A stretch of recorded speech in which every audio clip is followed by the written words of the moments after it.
Assalamu alaikum. My name is Fira's Hamdan. I study at the University of Michigan, Dearborn. I major in history and education, and inshallah I want to be a teacher one day. I grew up in Franklin County, Massachusetts. My mother is American. She's Christian, Protestant. Where I grew up, it was a very not Muslim friendly area. It was, complete Christian and Jewish background. Where I went to high school, I was the only Muslim or Arab, any ethnic person there. I think we didn't have, much diversity there. It was very typical, white American. My mother, she was a very devout Christian. So, she, I remember when I was a kid, she always had a Bible right next to her bed, on her nightstand. Every day, I'd go into her room and I'd see it there. And every now and then I'd look through a few verses here and there. And some would make sense to me, some not. I guess you could say, I was raised, more so in a Christian family. We celebrate Christmas every year. I still go home and buy presents for my brothers and sisters, my mom, everything, Easter, all of this stuff. My father, he's a Muslim, but I wasn't around him too much when I grew up. I was mostly around my mother. My mother actually worked at the same school I went to, the elementary school I went to. And my father, he worked nights mostly, so when I go to school, my dad is home. I wouldn't see him. When I come back, my dad is gone. So for the most part, I didn't get a good full exposure to Islam the way I could have. So for the most part, I was around my American mother. All my friends are American, Christian, or Jewish. So when I started, hearing a little bit about Islam during 9/11, I was like, okay, let me, look into this. Let's see how it is. I started, going on YouTube looking for debates between, Christians and Muslims. So that was pretty much the beginning right there. That's when I started, looking into Islam a lot. It took me a long time. It wasn't like a very quick, a one-day thing where like I heard this and all of a sudden I became Muslim. It took a while, it was not easy getting the Christian, ideas that I was brought up with and around. It's very tough when you grow up in an environment that is all, American, Christian, Jewish, or agnostic, or whatever you want to call it. It's very hard to go against it and believe in your own thing. And if you do believe in it, you kind of want to conceal it a little bit. You're like a little embarrassed sometimes to share this in front of friends, because they'll think, oh, he's like a terrorist, oh, he does this and that. So for a while, I'd say like a few years, from I'd say about age 11, 12 until about 14, 15, I was very confused, undecided. I still was holding on to this, belief Jesus might be God, because it's very scary when you think, if you don't believe in Jesus as the Son of God, you're going to go to hell for this. It scared me a lot, because you're taught this all the time, and you hear it all the time: original sin, original sin. But alhamdulillah, I kept researching and listening to all these lectures.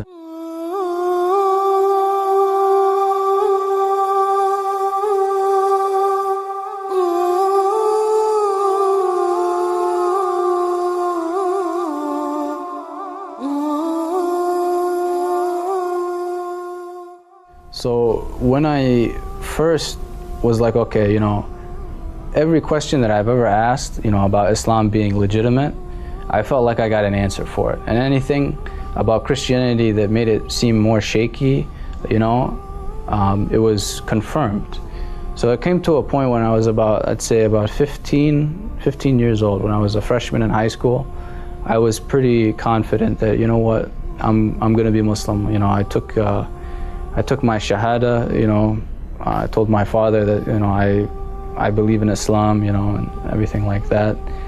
But there was a little issue. At that time, where I lived, there is no Muslims. I never met a Muslim before except for my dad, let alone a Shia Muslim. So I had no, networking. I couldn't ask this person, how do you pray? How do you do this? Everything I had was online, and at that time in my house, we only had one computer, way back when we had, the desktops. We didn't have laptops and, smartphones and stuff like that. So we had one computer, and there's 5 kids in the house, and my mother and my father. So, it's very hard to, get the computer for a long enough time to want to research what you want. So every time I'd go on the computer, I was very concerned, who's watching me. Like, I didn't want my mom to see what I'm, listening to, because I know how, upset this would make her. I didn't want my brothers and sisters to see it because, they think like, they'll tell on me. They'll tell my mother and say, oh, look what Faraz is listening to. He's listening to some guy with a beard and a turban, probably telling him to do something violent. So I remember I used to wake up. I would pretend I'm going to sleep, okay? I would wait until my father gets off the computer, or whoever's on the computer. I would go downstairs around like 2 a.m. and that's when I go and I start listening to lectures, just so I know nobody would see me, anybody in my family. I would listen to all these debates between, Christian priests and ministers and, Sunni Muslim scholars. And I did that for a long time. I remember my father would catch me and he'd be like, what are you doing? Go to bed. You have school in the morning. But I was addicted, honestly. I was very addicted. I wanted more and more knowledge, When you learn one thing, it makes you want to keep going and going and going, just the curiosity, it gets to you. So during that time, I was practicing as a Sunni because I didn't know any Shias. And all of the stuff that I found online was, from, Sunni websites, and I prayed like a Sunni, I did everything. It came down to, one time where my dad, I was talking with him, about some things, and my dad's like, no, this is not what, Shia do, this is what Sunnis do. I was like, well, how do you know what Shia is believing is right? He's like, it's just right, do it, don't say this, it's a Sunni way. So I was like, okay, let me give, my dad's, he comes from a Shia background. Let me give his faith, a test. So I went online and I looked up Shia Islam. And, I was trying to find, some websites that like, it looked legit, that looked like, they're from like, somebody who was a scholar or, and whatnot. And, I came across a video, Misconceptions of Shia Islam, that, it didn't, I didn't become Shia because of that video, not at all, but it opened up my, thinking. I was like, oh, okay, well, there's explanation for that. It's not this simple, So one time, when I was, when I first met, my Muslim friends for once in my life, they were mostly from Ahl Sunnah. I didn't see them for a while. I used to visit them every weekend, and I used to hang out with them all the time. We do all kinds of things, play basketball, go to movies, typical American lifestyle. We're with an Islamic surrounding. I come back, I go visit them after not seeing them for a couple of months, and I come back, they had long beards down to their chest. They wear dish dasher all the time, and they don't go to movies. It's bid'ah to go to movies, and they completely changed. They became very Wahhabi, and they invited me over. They took me down to their basement, and all of them were there, about like 8 people, and they sat me down. They told me, Faras, you're our friend, and we care about you, and we don't want you going to hell because you're Shia. And they would tell me, Faras, listen, you don't have to be Shia because your father is Shia, there's you can be Sunni, it's fine. And I start smiling at them. I'm like, these guys, they don't know anything about how I grew up. I told them, I said, listen, man, this never bothered you before that I was Shia. Why does it bother you now? And for your information, I'm not Shia because my father is Shia, It says in the Quran, when the Prophet was trying to, bring Islam to the polytheist Arabs, they say, will you believe on what I tell you?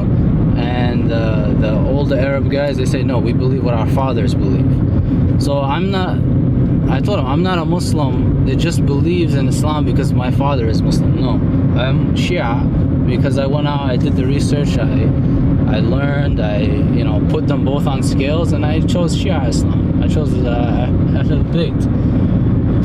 And they start getting into questions like, you guys do this, you guys do that, you worship the imams, you do bid'ah. I told him, tell me, give me one hadith, give me anything that tells me we worship the imams. Explain to me. And they, of course, they can't say anything, they don't know anything. And then they ask me, oh well, what's the problem with Ahlul Sunnah, why are you Shia? And I said, listen man, go read the books, you read your own books, read Sahih Muslim, Sahih Bukhari, all these books. You'll find the same hadiths that Shia quote from the member that so-and-so did this. These are not just Shia hadiths, these are very Sunni hadiths. You guys just don't talk about them, you don't bring them out. I'm not following something that's a conspiracy that that was just created from they say Shia Islam is created from a Yemeni Jew. This is like everything that we have, all these hadiths that we have from Imam Jafar al-Sadiq, Imam Bakr, Imam al-Bakr, Imam Qadim alayhi salam, all of these imams we got from a Yemeni Jew. I mean, come on man, don't you believe such foolishness? Give me the proof. After that, I was very interested, and then I was like reflecting on myself. Am I, practicing Islam the way it should be? Am I doing anything wrong? Because at that time, all I'm doing, the only knowledge I have is what I'm listening to online. I don't have books on, fiqh, jurisprudence, all of these, how to do wudu and stuff like that. At that time, I found some website online how to pray. It was the Sunni way how to pray, how to do wudu, the Sunni way how to do wudu, everything. So, I kept reflecting on like, am I doing everything I'm supposed to be doing right? And then I started trying to find like, the Shia way to do this, Shia way to do that. This is the first time I heard about Imam Hussein. I had no idea about the tragedy of Kerbala.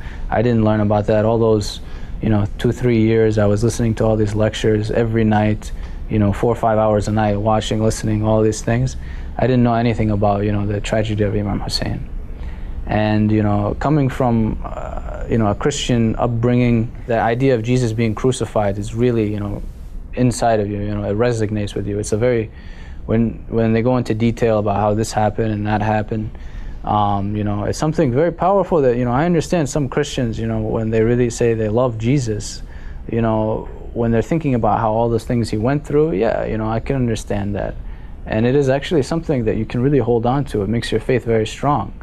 And when I was looking into Islam, and I was first only came across Sunni Islam, I didn't really have like a tragedy, a person that went through a severe tragedy, really like a gory tragedy that resonated with me, that I could be like, yes, this is this is the person that I follow. He gave up this and he did that. And when I learned about Imam Hussein, what happened to him in Kerbala, I was so it hit me. It was like I was thinking to myself, if Christians, if they knew about what happened to Imam Hussein in Kerbala, this is I'm not trying to say Jesus is any lower than Imam Hussein or anything like that, but what Imam Hussein went through in Kerbala and what Christians say about what happened to Jesus on the cross, you can't compare the two.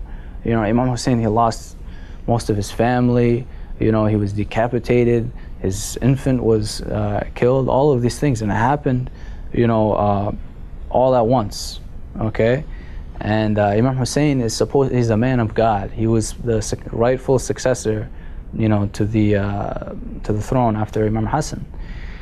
And I looked at that and I was like, how can you not talk about that? How can this not be one of the first things you want to show to people? I thought to myself, if Christians knew about what happened to Imam Hussein, they would come to Islam right away. And that's honestly, you know, what really opened the gate for me. When I learned about what happened in Kerbala, I was like, wow, this is big. You know, I have to be a part of this. I have to commemorate Imam Hussein. I have to talk about Imam Hussein. Since I don't know anything about, you know, what happened in Kerbala, I was wondering to myself, what else don't I know about? What else was concealed from me, wasn't talked about? You know, I want to know more now. Because why is the Prophet's son, Prophet's grandson, getting massacred by the so-called leader of the Islamic nation, and they're not talking about this? You know, and especially he's the leader of the Islamic nation did this, and you're not saying anything about it. Okay, there's some problem going on here with the history. So I started researching, you know, about the history of Islam. I go into the Prophet's family because, you know, I just learned about Imam Hussein. You know, he was slaughtered. I want to know what else happened to the Prophet's family. And, you know, like from the lectures I've heard Sunnis talking about Shias, they would always say, you know, the Shias exaggerate. They, you know, they only love the Prophet's family. Da da da. So I was thinking to myself, I'm like, what causes them to have this severe love? Because they always talk about how they cry and all this stuff, and, you know, I was like, there has to be a reason for why are they crying? You know, what is this, you know, strong love that they have for, you know, Ahlul Bayt? I want to know.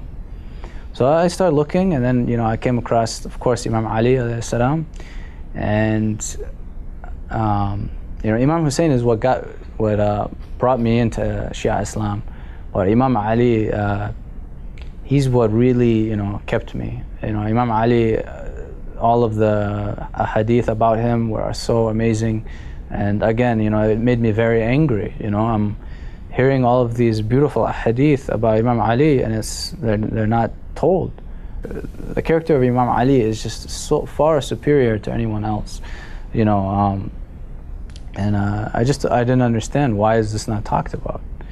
So that's what really got me into it. After Imam Ali, then I started looking into all of the Ahlul Bayt, and that's when I was like, okay, that's it. Now I'm going to take a second Shahada. Now I'm, you know, Ali and Waliyullah. It got me right there. And at this point, you know, I was around 18 years old, about a senior in high school. That's when I found out.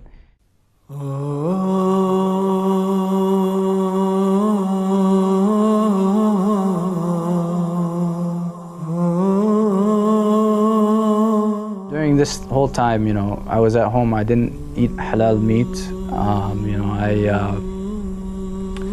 a lot of things I didn't know. You know, at that time, actually, I only thought halal means that you don't drink and you don't eat pork. I didn't know there's an actual, like, method of, you know, how you kill the animal, and, you know, specific kind of like kosher for Jewish people. I didn't know that until I actually even came into Shiism.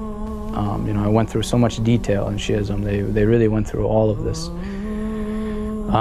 So then probably one of the hardest things I had to do in my life when I started practicing Islam is when I had to tell my mother that, you know, I can't eat, you know, haram meat anymore. I can't eat the meat that you prepare all the time. You know, you have to drive an hour and a half away to get halal meat. I can remember the day I told my mom that I'm going to start eating halal meat. You know, it was one of my favorite meals she prepared for me. Was, you know, steak, mashed potatoes, green beans, and I remember looking at it and I was like, you know, this isn't right. You know, I've been delaying it for a few weeks. I know I'm not supposed to be eating this. So then at the dinner table, my brothers and sisters were there. I told my mom, I was like, Mom, listen, you know, I know you're going to be upset, but now, you know, I have to start eating halal. And everything that I thought was going to happen happened. You know, my mother was, of course, very upset. She told me, you know, that's it, you know, I'm not cooking anymore for you. You know, from 18, this is when I started eating halal. Those first 2 years were very difficult for me. I started trying to go, this is when I got my license, so I had a little more freedom. And that's pretty much when I decided to do it too, because I can go out and get it. I don't have to tell my mother, get it. So my mother was very upset. She stopped cooking for me for about 2 years. My mother is a very strong woman. If anything, the character that I felt that I built was a lot from my mother, because again, my father, I didn't spend too much time around him. I was around my mother a lot. My mother was a very devout, Christian. She had very strong morals, and she was a very strong woman. Nobody would tell my mom, do this and do that. My mom had a lot of respect for herself, I saw a lot of characteristics. After I learned about, Sayyida Zainab alayhi salam, I seen a lot of characteristics that, Sayyida Zainab had that my mother, also had too. So I guess you could say my mom, a lot of Islamic characteristics that I picked up, I actually picked it up from my mother, from being around my mother so much. She was a very moral person. She, would never lie, never cheat. She worked very hard. She had 5 kids.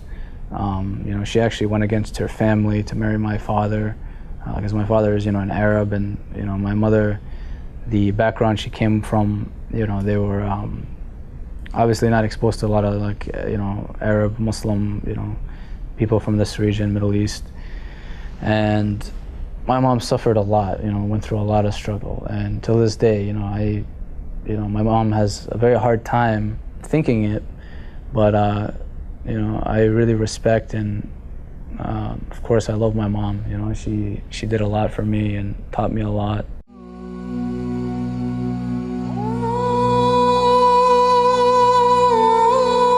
When I was about 18, when I started, trying to get, halal meat and stuff like that, I wanted to go to a mosque, I felt very isolated. I was at home, all I do is I listen to lectures. I don't have any Muslim friends, I don't know anybody. Even if I'm going to a Sunni mosque, I want to go to a mosque, I have to go to, one.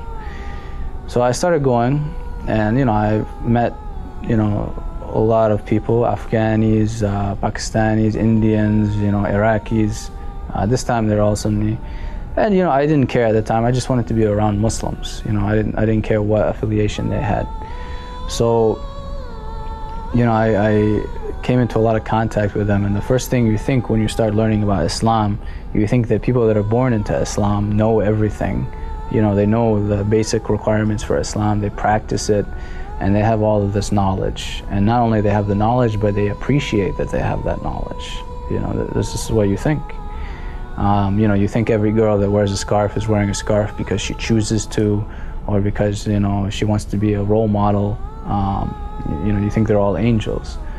But if there's advice I can give for any converts or any people that are actually entertaining the idea about Islam, is that don't look at the people who are practicing Islam. Look at the people who brought Islam. Look at the Prophet, look at Imam Ali, look at all of the Ahlul Bayt, look at,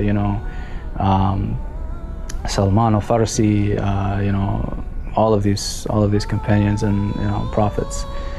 Because my first experience meeting Muslims, I had high expectations, and quickly they went very far down, and it's hard to come back up after you see Muslims that you expect to know a lot not caring about it, not eating halal when it's very easy for them. They have their mother and father at home cooking them food, but then they go to McDonald's and and me, I lost 30 pounds. I was like, I used to be angry. I would tell them, I would yell at them. I'd say, listen, man, I don't have this where I came from, and other people that are converts, they don't have this, for you grew up in a Muslim family. It's very easy for you to stay religious and to practice the religion. You don't have to be like a sheikh or anything like that, but you can practice the basics very easily. There's other people, they have to go through hell to become Muslim. A woman who converts to Islam, she puts a hijab on. She has friends, she has family, that are going to say something to her. She has to go through hell to do this thing, and all you have to do is just do 1, 2, and 3 things, and you're not looked down on it. It's very easy. And quickly I got kind of like an image, that Faras is like like the sheikh of the group, and it was very, you know, I was very annoyed. I was like, I'm not like, I don't even consider myself, you know, a very strict Muslim, but you know, these are the basics. You have to follow these. You know, these are the guidelines. So yeah, that was very difficult. Then I eventually I found, you know, I got a little annoyed after a while with certain things, having, you know, all of these Sunni friends that would, you know, go out to unhalal places, and you know, I'm like, okay, I'm around Muslims. I want to go to a Muslim restaurant. I want to eat, you know, meat. Finally, come on. So I went online and I just tried to find any Shia organization anywhere, some kind of a mosque, you know, Husseiniya or something. I finally found one in Boston, and you know, I tried to find an email of anyone who runs it. I finally found one. I sent one. I was like, is there any Shia community out there? You know, is there any youth program? Is there anything? You know, please, like, I live in this area, there's no Muslims, there's no nothing. Please help me. And you know, alhamdulillah, like a few weeks later, I got a reply, and I was told, yes, there's one Husseiniya in Boston, and you know, you can come to this area, and I'll show you around. And you know, this was you know, a really great step for me. You know, this is when I found, you know, I met a lot of you know, Shia Muslims my age. Mostly, you know, Saudi international students, Shia international students, and you know, they helped me a lot. They taught me a lot of things. They gave me some books. They showed me some websites for you know, certain marja. You know, picking, because I didn't know at that time you have to follow a marja. I didn't know what the concept was, and they helped me with a lot of things, how to pray, do wudu and stuff like that. And once again, I got very addicted. I wanted to learn more and more. I bugged them very much. I was like, okay, when you pray, do you have to have your feet, you know, like together? Do they have to be apart? Very detailed, because you know, I don't want to be looked at as like, you know, he doesn't know what he's doing. I want to practice it the right way.